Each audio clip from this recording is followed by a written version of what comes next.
Ed's Auto Reviews proudly presents Automotive Advent, a Christmas car roll. Welcome everyone to a series of 12 Did You Know short story videos as a gift from me to you for the holidays. Merry Christmas everyone, and enjoy.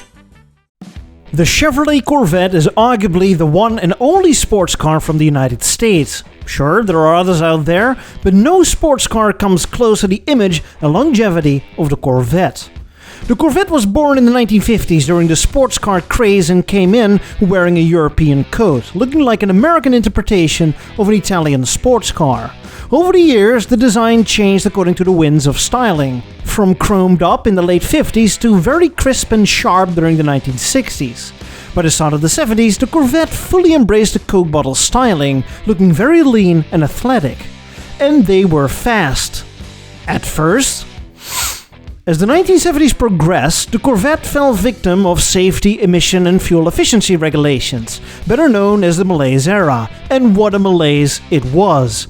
Although sports cars across the board suffered from detuned engines, lower compression and choking catalytic converters, the almighty Corvette fell from an impressive 430 horsepower in 1969 to a shoulder-sagging 190 horsepower in 1981.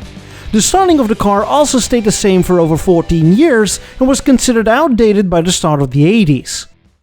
Chevrolet was in need of a new Corvette. One that would comply with the latest regulations and also adopt the newest engine technology, which allowed for more power and higher efficiency. Something radical and redesigned from the ground up. And so Chevrolet went to work. Initially, it was planned that the release of the new Corvette would take place in 1983. And was now called the C4 generation.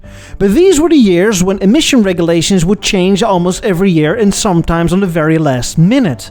And so the development team for the new Corvette ultimately decided they could make a car ready to comply with all the rules in all states for the 1983 model year. Upon deciding to simply push back the Corvette for a year, they also took the extra time to work out some other details even more, making sure it could go on sale unobstructed in 1984.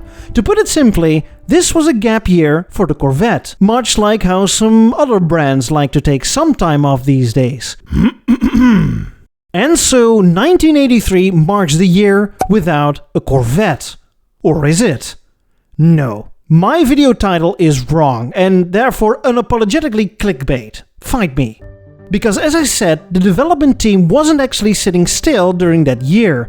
They produced 43 pilot cars, or prototypes, to test various aspects. These cars were never meant to reach the showroom floors and were usually crushed when they were done testing. It's a standard industry procedure.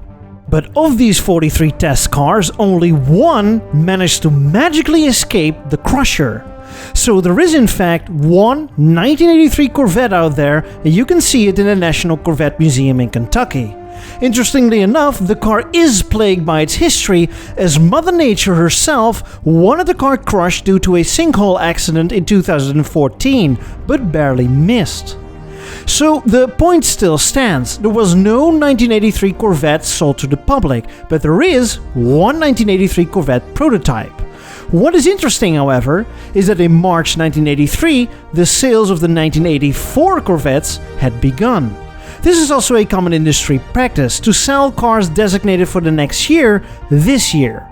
So in this case, you officially bought a 1984 Corvette in 1983 and was also registered as such. This sometimes leads to problems. With a bit of luck, you might come across a classic car advertisement saying that they have a 1983 Corvette for sale. In that case, usually the original documentation is missing, but checking the license plate may result that the car was registered and bought in 1983. Thus, it's considered to be a 1983 model, either by sellers that are simply not aware of the story I just told you, or scammers that really want to convince you that this is in fact a rare actual regular production Corvette from 1983, hidden in a barn somewhere that was previously owned by their distant uncle that was part of the design team. But now that you've watched this last and final video of the Automotive Advent Calendar, I can only say buyers beware, and of course, Merry Christmas and a Happy New Year. ho, ho, ho.